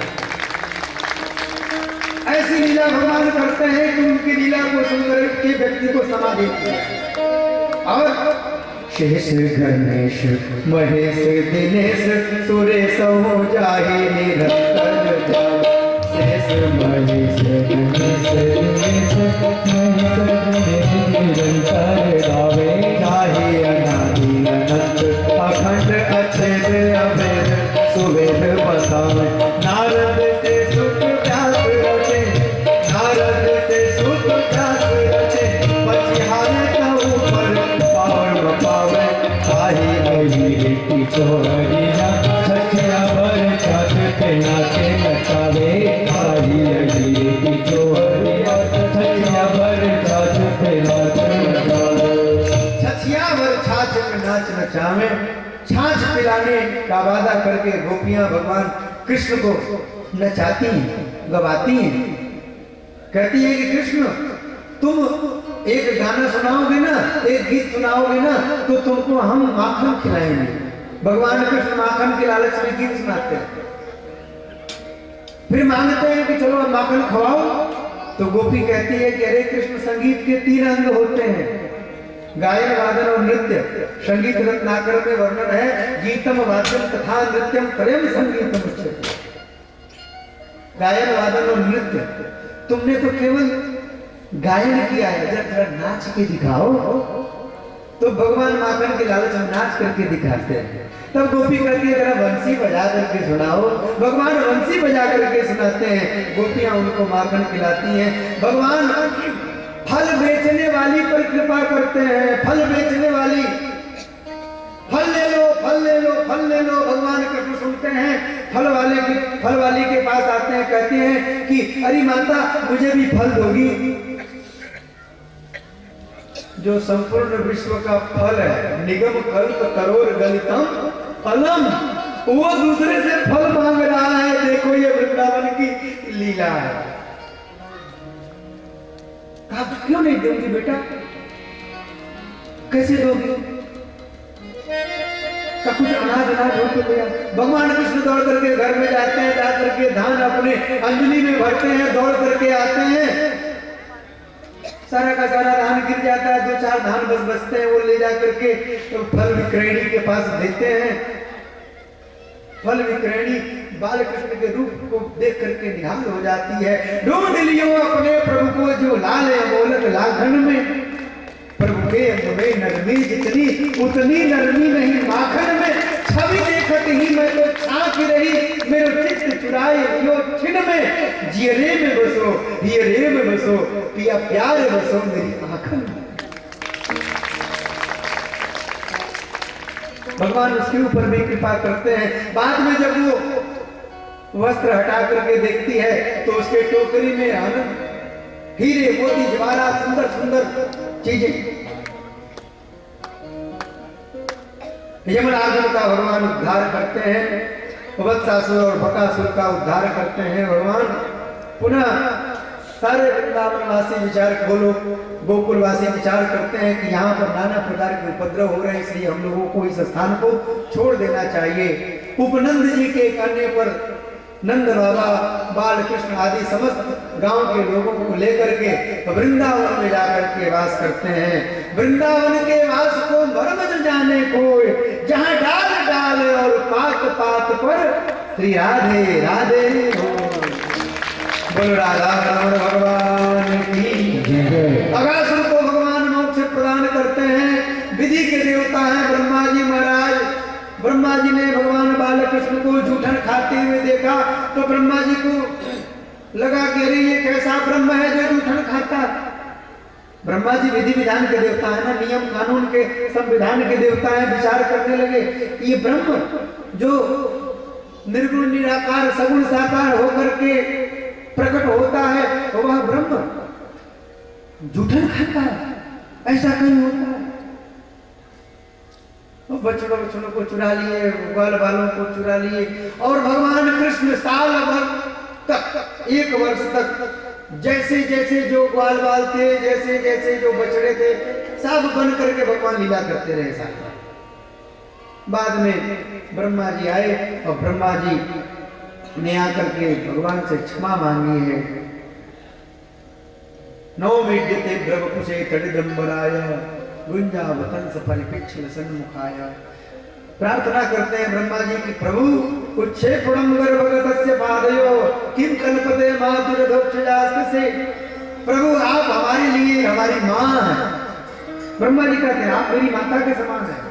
बालकृष्ण से किसने पूछा कैसे माता के समान है? कहा कि भाई इनके एक एक रोम में, एक एक रोम माही कोटि कोटि ब्रह्मांड राजे। इन्हीं के शरीर में तो अनंत अनंत ब्रह्मांड राजते विराजते हैं। तो ऐसे ही भी एक ब्रह्मांड का मैं ब्रह्मा हूं। तो ये जो विराट स्वरूप है भगवान का, ब्रह्मांड का, ये स्वयं यही तो है। उच्छेपणम गर्भगतस्य पादयो। शिशु जो गर्भ में होता है कभी कभी वो पैर इधर उधर चला देता है, बालक नाचते हैं गर्भ के अंदर। तो मैंने अगर पैर चला दिया, मैंने अगर कुछ कर दिया, तो आप तो माता के समान मेरे ऊपर कृपा ही करने योग्य हैं प्रभु।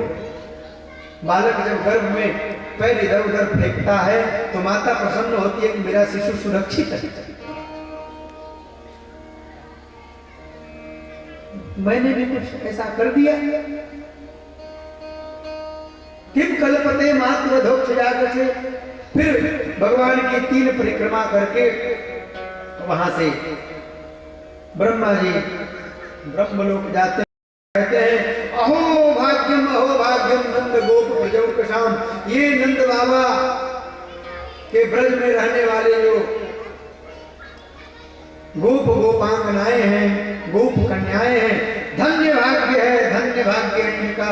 यन मित्रम परमानंदम पूर्णम ब्रह्म सनातनम, पूर्ण ब्रह्म इनका बेटा बनकर के आया है, इनका मित्र बनकर के आया है। धन्य है ये वृंदावन। बोलो वृंदावन की, वृंदावन धाम की। भगवान ने धेनुकासुर का उद्धार किया, देहाध्यासो ही धेनुका। कालियानाग पर भी भगवान ने कृपा करी। 2-2 बार दावानल का भगवान ने पान किया, अग्नि का पान कर गए। अग्नि कहां से प्रकट हुआ है? चंद्रमा मनसो जाता चक्षोः सूर्यो अजायत।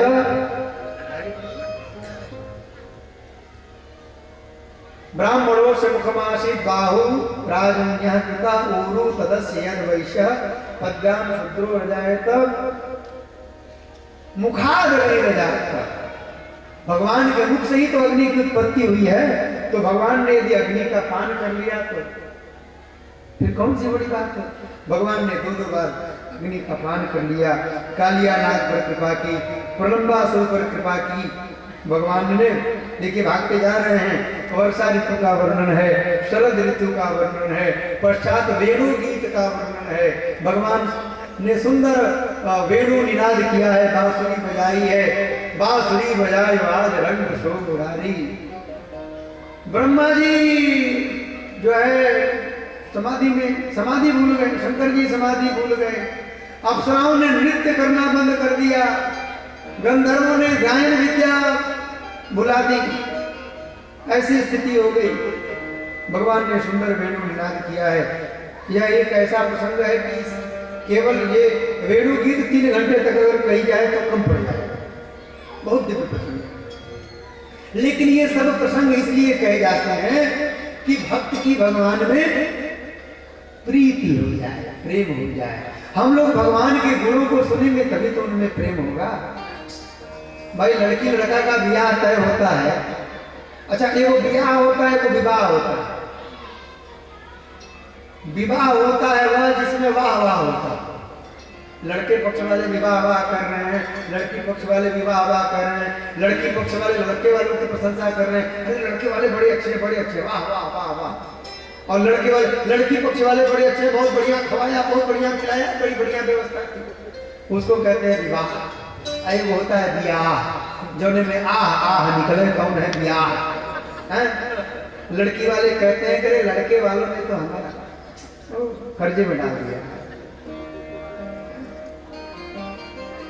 तो विवाह भी तय होता है, तो उसमें होता है ना कि लड़का ये करता है, लड़का वो करता है। लड़का बंबई में है, बैंक में है, इतना पैसा कमाता। लड़का इंजीनियर है अमेरिका में, महाराज उसका तो 20 लाख का महीने वो साल का पैकेज है।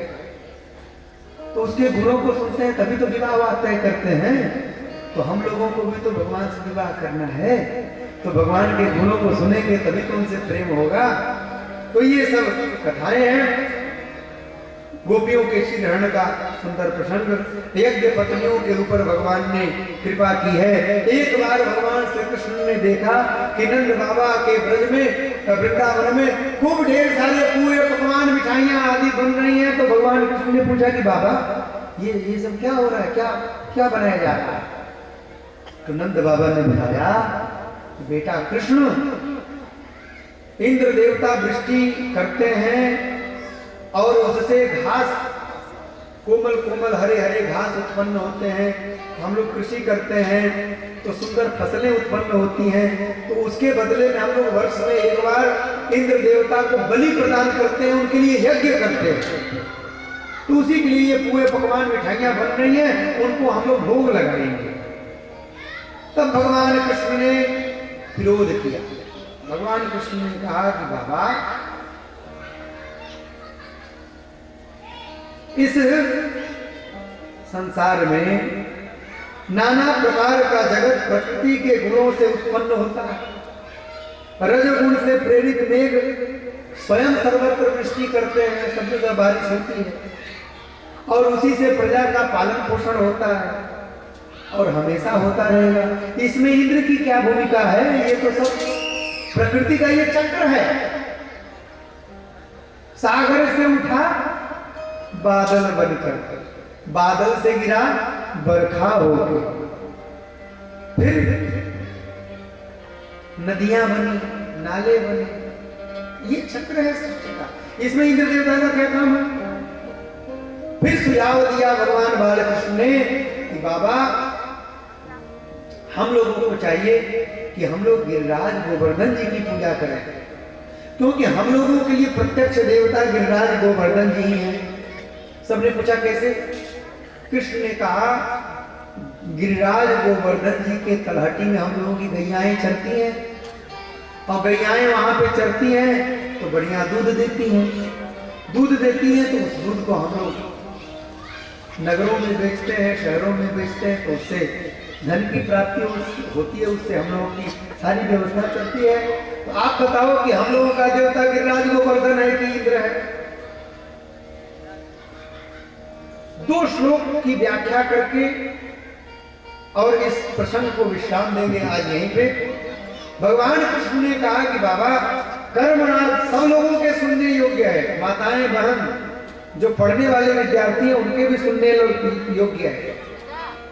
कर्मणा जायते जंतु कर्मणैव विलीयते, सुखम दुखम भयक्षेमम कर्मणैवाधिपत्यते। कर्म से ही हमारी उत्पत्ति होती है। प्रारब्ध कर्म होते हैं, संचित कर्म होते हैं, क्रियमाण कर्म होते हैं। तो प्रारब्ध कर्मों के फलस्वरूप हमारी उत्पत्ति होती है। कर्मणा जायते जंतु और कर्मणैव विलीयते, कर्म से ही फिर अपने कर्मों के फलस्वरूप ही स्वर्ग आदि, नरक आदि, वैकुंठ आदि लोकों को प्राप्त करते हैं। सुखम दुखम भय क्षेमम, जीवन में सुख दुख भय कल्याण सब कुछ हम लोग कर्म के माध्यम से ही प्राप्त करते हैं।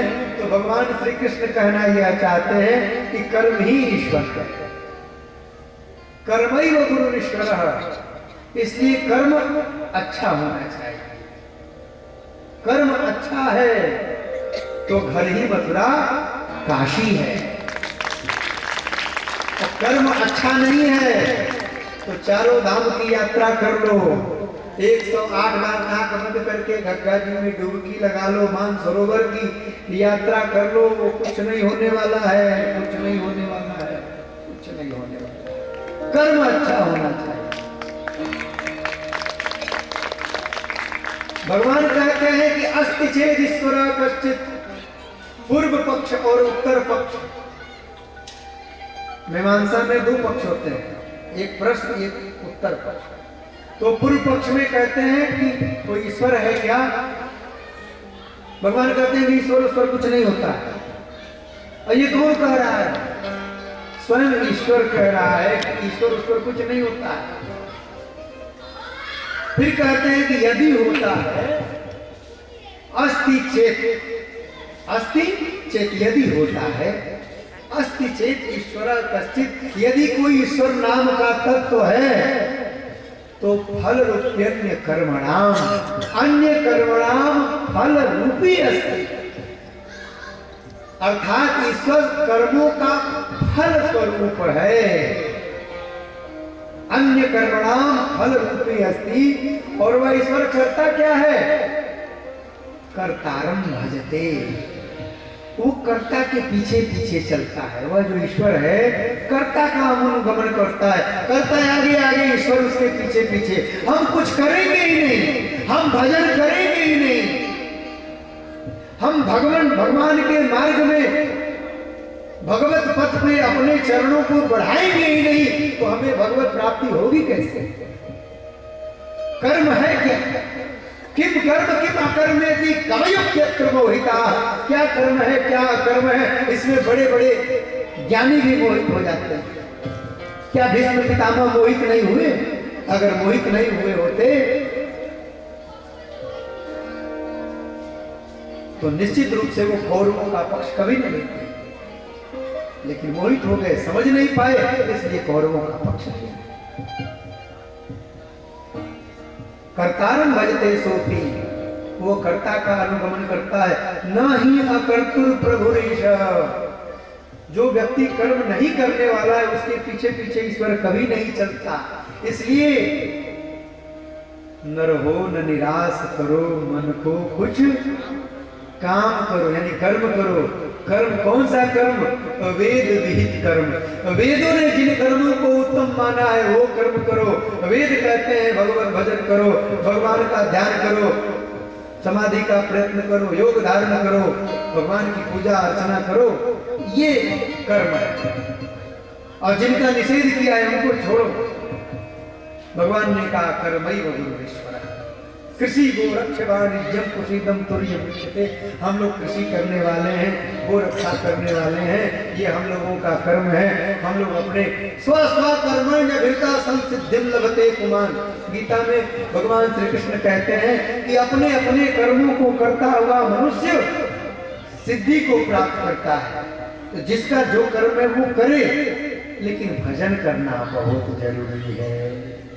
किम नाम भजनम, नारद भक्ति सूत्र में भगवान नारद कहते हैं भजनम नाम रसनम। रस लेने को भजन कहते हैं। कभी कीर्तन का रस ले लिए, कभी कथा का रस ले लिए, कभी नाम जप का रस ले रहे हैं, कभी भगवान के ध्यान का रस ले रहे हैं, कभी मंदिर में भगवत विग्रह का दर्शन करके रस ले रहे हैं। इसी को भजन कहा जाता है।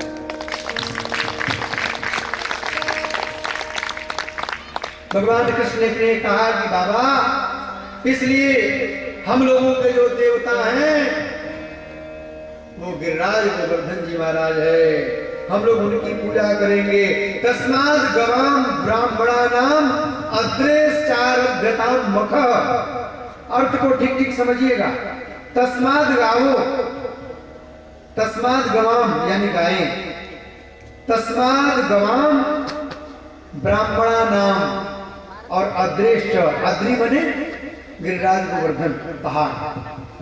अर्थात हम लोगों के जो देवता हैं वो गाय हैं, ब्राह्मण देवता हैं और गिरिराज गोवर्धन जी महाराज हैं। इसलिए हम लोग तो इनकी शरण में जाएंगे, हम लोग इनकी भक्ति करेंगे, हम लोग इनकी पूजा करेंगे, इनकी अर्चना करेंगे। साध्यताम मक, जो पूरे पकवान मिठाइयां इंद्र के लिए बनी है उन सब से हम लोग इनकी पूजा करेंगे। गायों को हम लोग खूब छक के खिलाएंगे, ब्राह्मणों को खिलाएंगे और गिरिराज गोवर्धन जी की पूजा करेंगे। पूजनताम अग्नयः सम्यक्, भली प्रकार से अग्नियों में हवन किया जाए। ब्राह्मणे ब्रह्मवादिनी, ब्राह्मणों को खूब बढ़िया बढ़िया खिलाया जाए। इसीलिए हमारे वकील साहब हम लोग जब आते हैं तब भी खिलाते हैं और जाते समय भी खिलाते हैं। पीछे पड़ जाते हैं, कुछ खाइए गुरुदेव, खा के कर जाए तो समय रहता है तो हो जाता है। साल में कुछ न कुछ करते रहना चाहिए। ब्राह्मण देवताओं को बुला बुला करके, देखिए नंद बाबा हमेशा उत्सव करते हैं, ब्राह्मणों को बुलाते हैं, स्वस्ति वाचन कराते हैं, खूब पुआ पकवान खिलाते हैं। हम लोगों को भी ये काम करना चाहिए। कथा से कुछ चीजें सीख के जानी चाहिए। पूजनताम अग्नयः सम्यक् ब्राह्मणे ब्रह्मवादिवे अन्नम बहुविधं तेभ्यो देवं वो धेनु दक्षिणाः। उन ब्राह्मण देवताओं को धेनु प्रदान करें, उनको दक्षिणा प्रदान किया जाए। सब संभार लेकर के बैलगाड़ियों पर, छकड़ों पर सब रखा गया और लेकर के सब गिरिराज गोवर्धन जी के तलहटी में पहुंचे। वहां भगवान ने मन बना लिया कि इंद्र देवता का जो अभिमान बढ़ गया है उस अभिमान को मैं समाप्त करके रखूंगा। और वहां पहुंच करके उनको जितने भी पकवान मिठाइयां लाई गई थी सब वहां रखा गया। यहाँ भी जो मिठाइयां लाई गई हैं उनमें थोड़ा तुलसी दल छोड़ दिया जाए। आया है ना वकील साहब? हाँ, मंगवा दीजिए ठाकुर जी को भोग लग जाए तुलसी का। तो गिरिराज गोवर्धन जी को भोग लगाया गया। भगवान बालकृष्ण से श्रीदामा मधुमंगल आदि जो उनके स्तोक बल ये सब उनके जो मित्र थे उन सबों ने पूछा भगवान श्री कृष्ण से कि अरे कन्हैया ये बता कि ये जो गिरिराज भगवान है, गोवर्धन भगवान है, ये सच में ये हम लोगों के द्वारा जो लाया गया है वो आप ये सब ये खाएंगे? भगवान ने कहा खूब खाएंगे, तुम लोग देखते रहना। और भगवान ने कहा कि देखो ग्वाल वालों, मैं इन्हीं गिरिराज देवता की उपासना करता हूं, मैं इन्हीं की उपासना करता हूं, इसलिए मेरा जो स्वरूप है इन्हीं के जैसा है। व्यक्ति जिसकी उपासना करता है ना, उसका स्वरूप भी वैसा हो जाता है। अगर आप राम जी के उपासक हैं तो आपका जो स्वरूप और स्वभाव है वो राम जी के जैसा हो जाएगा। अगर आप देखिएगा कहीं जो काली के भक्त होते हैं, जो लोग माता काली के भक्त होते हैं, बड़े उनको देखते ही डर लगता है, उनका स्वरूप वैसा हो जाता है। जो कृष्ण भक्त होते हैं वो चंचल स्वभाव वाले हो जाते हैं, उनका स्वभाव चंचल होता है। तो जिस देवता की उपासना की जाती है, जिस ठाकुर की आप उपासना करते हैं, उसी ठाकुर के समान आपके गुण हो जाते हैं, आपका स्वरूप हो जाता है, सारी क्रियाएं वैसी हो जाती हैं। अब कृष्ण त्वन्यतमं रूपम गोप विश्वम्भरम गतः, भगवान श्री कृष्ण ने गिरिराज गोवर्धन जी में अपना स्वरूप प्रकट कर दिया। अब एक तरफ ग्वाल बालों के साथ श्री कृष्ण खड़े हैं और उधर गिरिराज गोवर्धन जी ने भी अपना स्वरूप प्रकट कर दिया। पहले से बता रखा था कि मेरा स्वरूप और उनका स्वरूप मिलता जुलता है, ताकि किसी को किसी प्रकार का वो विस्मय न हो। गोप बालकों से कहा कि बस आंखें बंद करो, भोग लगाओ, और तुलसी दल छोड़ा गया। अब गिरिराज जी महाराज अपनी लंबी लंबी भुजाओं से शैलोस्मीति ब्रुवन्, मैं गिरिराज हूं, मैं गोवर्धन हूं, और उठा करके जो भोग सामग्रियां आई थी उनको उठा करके भोग लगाने। टोकरी का टोकरी जलेबी एक बार में, टोकरी का टोकरी मिर्ची एक बार में, टोकरी का टोकरी लड्डू, बर्फी, हमको तो कितनी मिठाइयों का नामों नहीं पता, रसमलाई, राजभोग, खीर कदम, पुआ, पकवान, खीर, पूड़ियां भी कई प्रकार की। अब उठा श्रीदामा जो था भगवान कृष्ण का बड़ा अच्छा मित्र, श्रीदामा ने कहा कि अरे कन्हैया, ये तो सब उठा के चट करते जा रहे, अरे कुछ प्रसाद वसाद हम लोगों के लिए भी बचेगा। कन्हैया ने कहा कि चिंता मत करो, बस हाथ जोड़ो, इनको प्रार्थना करो, सब मिलेगा। भगवान ने बड़ी सुंदर लीला की। सभी गोप गोपांगनाओं ने, ग्वाल बालों ने गिरिराज जी महाराज को प्रणाम किया, उनके लिए यज्ञ किया गया। पुनः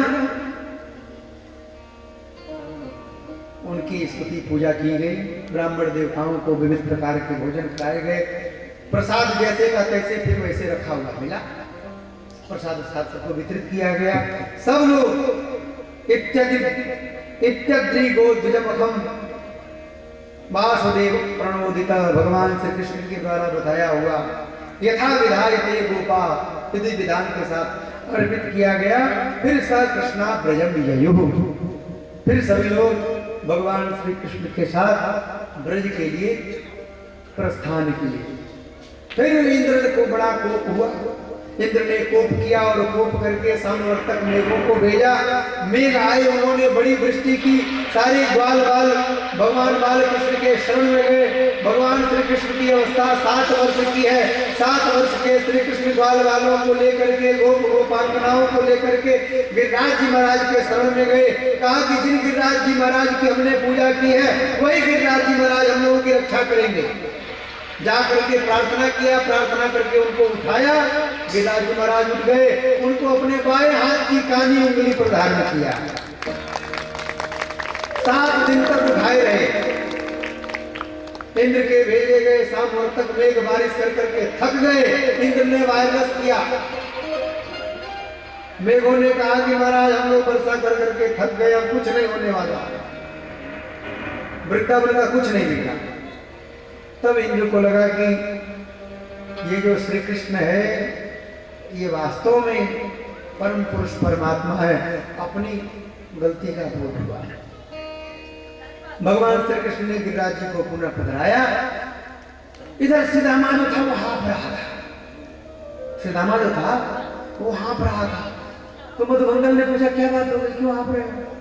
तो सुदामा ने कहा कि तुमने देखा नहीं, मैंने गिरिराज जी को उठाया था। तुमने गिरिराज जी को उठाया था? और नहीं तो क्या? तुम झूठ क्यों बोलते हो? तुमको झूठ बोलने की बहुत बड़ी बीमारी है। कहा कि अरे भैया, हम सब लोग लठिया लगाए थे और कृष्ण ने गोवर्धन को अपने उंगली पर उठा करके रखा था। तो एक बात ध्यान से सुनो, जो गिरिधर गिरवर धारियो तो आमे कौन कमाल। गिरवर ने, श्री कृष्ण ने, गिरधारी ने अगर गिरवर को धारण कर लिया तो इसमें कौन सा कमाल है। जो गिरिधर गिरवर धारियो तो यामे कौन कमाल। अरे गिरि समेत मैं गिरिवर धारियो मेरो हृदय विशाल। मैंने अपने हृदय में श्री कृष्ण को बसा करके रखा है।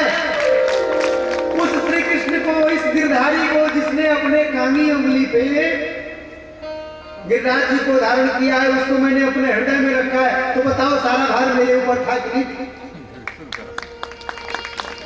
बोल गिरिराज धरण भगवान की। इधर वृषभानु जी के पक्ष वाले सारे लोग सबने कहा कि भाई कन्हैया ने जो गिरिराज को उठाया इसमें राधा जी की महिमा है। कछु माखन को बल बढ़ियो कछु गोपन करी सहाय। श्री राधे रानी के कृपा शक्ति से पर्वत लियो उठाए। श्री राधा रानी की कृपा से गोविंद ने पर्वत को उठा लिया। बड़ी सुंदर शोभा हुई। बाद में इंद्र देवता आए, कामधेनु गैया को लेकर के आए।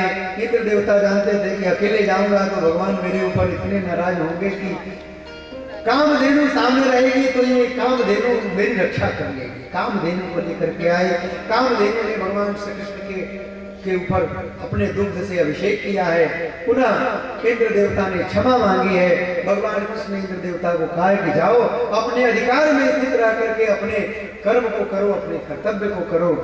और आगे की शेष चर्चा कल करेंगे। आज यहीं पे वाणी को विराम देते हैं। कल की कथा सुनने जरूर आप लोग आइए। कल रास पंचाध्यायी का वर्णन, कंसवध, चाणूर, मुष्टिकवध आदि ये सब लीलाएं हैं। रुक्मिणी जी के विवाह तक कल की लीला होगी और परसों भगवान के ऐश्वर्य लीलाओं का वर्णन होगा और सुखदेव जी की विदाई होगी। कथा का विश्राम हो जाएगा। आइए आज प्रेम से भगवान नाम संकीर्तन करते हुए उसके आरती करते हैं।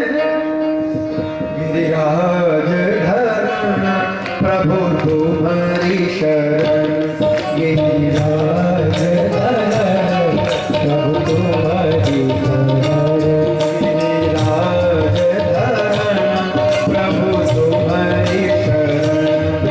गिरिराज धरण प्रभु तुम्हारी शरण। गिरिराज धरण प्रभु तुम्हारी शरण।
शांति गीत पावन पुनीत पाप मिटाने वाला, हरि दर्श कराने वाला।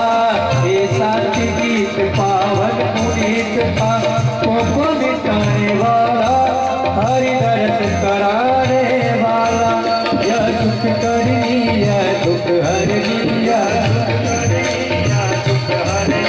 श्री मधुसूदन की आरती, पापियों को पाप से है तारती, है तारती। श्री भागवत भगवान की है आरती, पापियों को पाप से है तारती।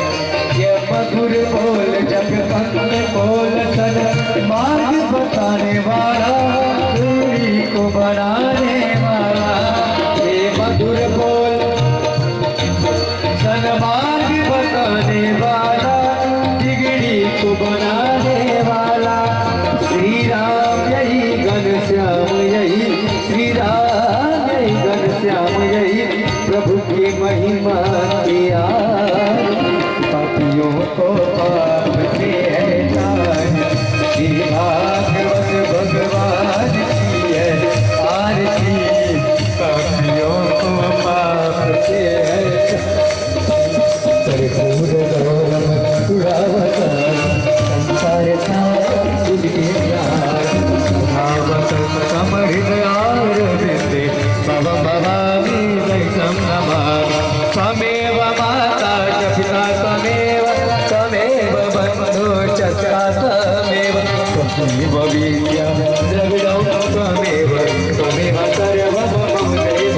हरे राम हरे राम, राम राम हरे हरे, हरे कृष्ण हरे कृष्ण, कृष्ण कृष्ण हरे हरे, हरे राम राम राम हरे हरे, हरे कृष्ण हरे कृष्ण, कृष्ण कृष्ण हरे हरे।